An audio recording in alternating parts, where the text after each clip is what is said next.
Hi again. In the last segment, Ray Franz had requested that the elders, if they're going to invite him to a meeting and have any more interaction with the Franz family, do it by mail. They were so tired of the phone calls that had been harassment, really, over the previous weeks, adding to the stress of their lives. Now they've asked for official correspondence, and it comes. I'll go back into the last segment of Ray's discussion where he's asked for this new policy in respect to how they correspond with him. And the reason he'd asked for it, because of wanting to have the explicit accusation in written form. And the reason for that is, he says here, many of Jehovah's Witnesses find it incredible that I was actually disfellowshipped because of eating a meal with a man, Peter Gregerson. Some insist this could not be the case. I believe the correspondence that now developed makes the matter plain. The first letter sent by the Judicial Committee, dated November 6, 1981. And here's that letter. Dear Brother Franz, as per your instructions given us by Sister Franz on Thursday, November the 5th, this is to ask you to meet with a Judicial Committee on Saturday, November 14, at 2 p.m. at the East Gadsden Kingdom Hall. The purpose of the meeting is to discuss with you your continued association with a person disassociated from the congregation. If you are unable to meet with us on the above date, please contact one of us to arrange another meeting. Signed by Theotis French, Edgar Bryant, and Dan Gregerson. Ray goes on, this letter makes clear that one charge, and one charge only, formed the basis for their judicial action, namely, my association with a disassociated person. In my written response, I pointed out to the Gadsden elders that I had written to the governing body for clarification of the meaning of the material published in the September 15th, 1981 Watchtower, that is the new standards in respect to how to treat disassociated people, and wondered why they had given no consideration to this, evidently being unwilling to allow time for me to receive a reply.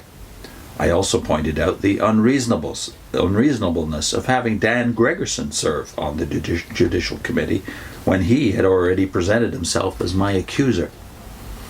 I expressed the hope that the Judicial Committee might be enlarged to make more likely a fair and impartial discussion of this new policy and its application. I sent this letter, and a week later, on Friday, November 20th, when I arrived home from work, my wife told me that Elder Theotis French had phoned.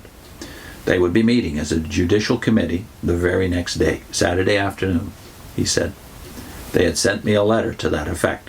In that afternoon's mail, there was a notice of a certified letter. I hurriedly drove to the post office and was able to obtain the letter before closing time. The letter was dated November 19th, 1981. Dear Brother Franz, as a body of elders, we have reviewed your letter and would like to respond. First, we would like to let you know that the body of elders had been made aware that you had mailed a letter to the Watchtower Society, and we had determined that we should proceed with the Judicial Committee hearing. Second, in view of Dan Gregerson's being an accuser, the body of elders has decided to replace him on the Judicial Committee with Larry Johnson. Third, there are persons other than Dan who could serve as witnesses regarding the matter in question, but we feel that it is not necessary to disclose their names in view of your acknowledging that you have been disfellowshipping, or rather fellowshipping with persons who are disassociated from the congregation. Fourth, the body of elders has determined that 3 elders will serve on the committee. We would like to assure you that the brothers designated have not prejudged you, and that they will approach the meeting objectively. Finally, Brother Franz, the appointed Judicial Committee would like to schedule a meeting with you on Saturday, November 21 at 4 p.m. at the Kingdom Hall. If you are unable to attend, we request that you notify one of the brothers shown below to arrange a more convenient meeting. Larry Johnson, Edgar Bryant, and Theotis French. The letter was not merely formal. it might as well have come from some civil court.